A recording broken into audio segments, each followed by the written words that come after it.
Now, ministers are reportedly being urged to drop so-called crazy changes to equality laws that could allow councils to discriminate against middle-class people. Yeah, so the idea apparently is that there would be a new socio-economic duty introduced, which would allegedly see public services favour the poor. It's being called a socialist clause. Well, joining us now is the Shadow Paymaster General, Richard Holden, to try and explain exactly what this is. Because, Richard, I think some people might say, well, hang on, shouldn't public services be directed to those most in need? Thanks, Tom. And you raise a fair point that obviously public services should be directed at those in need, but it shouldn't be on the basis of some civil servant arbitrarily deciding whether somebody's middle class, not middle class, upper class, working class. Basically, what we're going to see from this is people deciding that, a bit like we've got with the colour of people's skin at the moment, some arbitrary decision being made, not on the basis of need, but on the basis of some form of class definition. So people who've worked hard or are aspirational will suddenly get sidelined in favour, potentially, of those who aren't, which just seems like a crazy situation to be in. Yeah, I mean, Richard Holden, it seems as though this is just a continuation, as you suggest, of the equality laws that we already have. We seem to define people as it is according to gender, according to race, according to, I don't know, whatever else, sexuality, and God knows what else. So why not do it according to whether you're working class or middle class? Some people would actually argue, and some people who are conservatives would actually argue, that it's working class people who have been ignored too much by successive governments, and that perhaps they're the ones who need the leg up, when we're talking about white working class boys, for example. No, and there's nothing to stop, actually, when you're looking at specific issues and specific groups and taking action there. The key thing about this is that everybody's being defined by the state as some form of element of identity politics, which is, I think, exactly what we've been fighting so hard for the last few years to get away from. And I think that an extension in this way, just to start to say, well, actually, what we're going to start doing is taking things potentially away from people who've got notionally middle-class backgrounds, when God knows the individual circumstances of people. It's all about defining people, about what their parents did, or what their, about their identity, rather than about what they've got to offer, what they've got to bring to the table. And actually, on the flip side, what as an individual they might need in terms of support as well. Using the internet without a VPN, a virtual private network, is a bit like taking to the road without car insurance. All it takes is one unlucky moment to cost you a lot of cash. This video's sponsor is Private Internet Access. They are the VPN to help keep you safe. Click the link in the description below to find out why over 30 million people have downloaded PIA to protect themselves online. A virtual private network is an app that hides your IP address and helps keep your data private.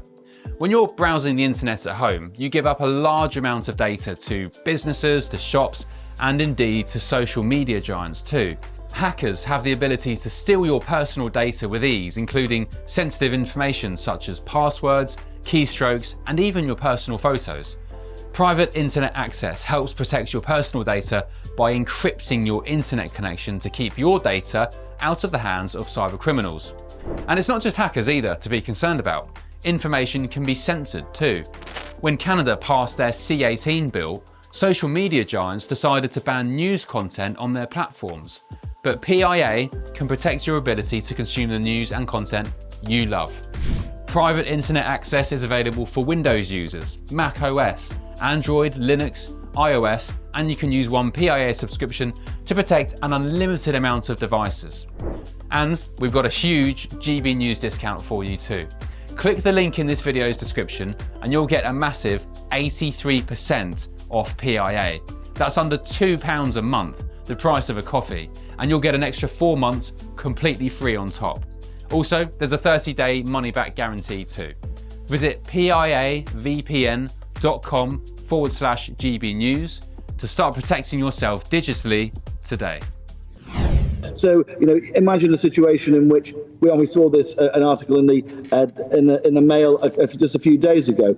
Somebody who'd sent their child to independent school, and that child was therefore not going to be eligible for ADHD support and things like that. I think when you enter this slippery slope, what you're going to do, the next, when it comes to the NHS, there's somebody who's perhaps been a smoker all their life, but happens to also be from a notionally a working class family. Do they end up higher up a list for some form of treatment than somebody who hasn't? So you're starting to balance actual lifestyle choices against somebody's socio-economic background. I think you're on a very, very slippery slope, which really the state shouldn't be involving itself in. It should be actually responding on the basis of need, on the basis of somebody's willingness to really work for the future, rather than on the basis of arbitrary ideological lines. Well, I suppose this is one of the issues. Everyone's got a different definition of class, it so seems. I mean, remember when Keir Starmer was asked what a working man is? It seemed very bizarre. Got a little bit complicated. But are these sort of predetermined categories? And can you, Richard, just give us someone who can't just write a cheque, I think it was. Yeah, very, very strange. But Richard Holden, do give us some examples of what services are currently provided on a more universal basis that under this rule change could be more limited in terms of their provision. Well, you ask a really good point there, Tom. We don't know exactly what they'll be, but we suspect that this is exactly what I just mentioned there, around things like, for example, would you, if you lived, for example, near a school, could you be disadvantaged because on the basis when people are deciding on school places, for example, on the basis of your socio-economic background? If you happen to have two parents who are working hard and in work, for example, could you be disadvantaged if on a school place on the basis of, say, somebody whose parents aren't in work?